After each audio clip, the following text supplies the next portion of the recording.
Teacher மாணிக்க வாசகன் நடுநிலைப்பள்ளி 8ஆம் வகுப்பு படிக்கிறேன்.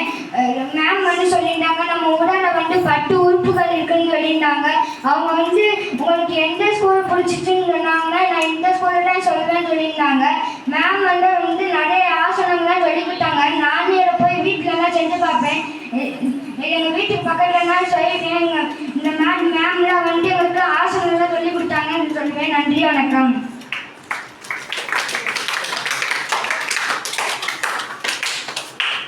வணக்கம். என் பேர் டீச்சர் மாணிக்க வாசகன் நடுநிலைப்பள்ளி 8ஆம் வகுப்பு படிக்கிறேன். மேம் பேர் சரோஜான்னு சொல்லியிருந்தாங்க. மேம் நம்ம உடலை ஹெல்த்தாக வச்சுருக்கணும்னு சொல்லியிருந்தாங்க. அப்புறம் யோகானா நிறையா பண்ணணும்னு சொல்லியிருந்தாங்க. அப்புறம் நம்ம மனசை ஒருநிலைப்படுத்தணும்னு சொல்லியிருந்தாங்க. அப்புறம் கர்ப்பிணிகள்லாம் யோகா பண்ணால் குழந்தைகள் நல்லா பிறகும்னு சொல்லியிருந்தாங்க. அப்புறம் மேம் வந்ததுலேருந்து நான் நிறைய யோகாலாம் தெரிஞ்சுக்கிட்டேன். நானும் வீட்டில் போய் பண்ணி பார்ப்பேன். நன்றி, வணக்கம். டீச்சர் மாணிக்க வாசகன் நடுநிலைப்பள்ளி 7ஆம் வகுப்பு படிக்கிறேன். மேம் பேர் சரோஜான்னு சொல்லியிருந்தாங்க.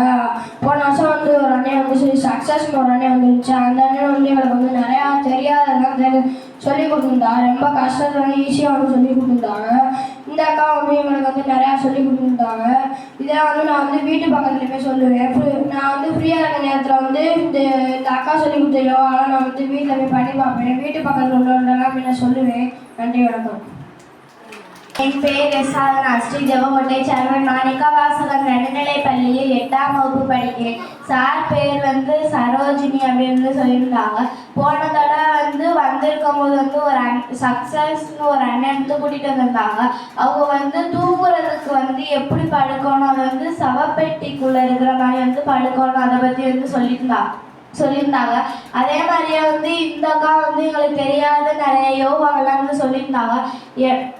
மேம் வந்ததுக்கு நான் நன்றி சொல்லிக்கிறேன். நன்றி, வணக்கம்.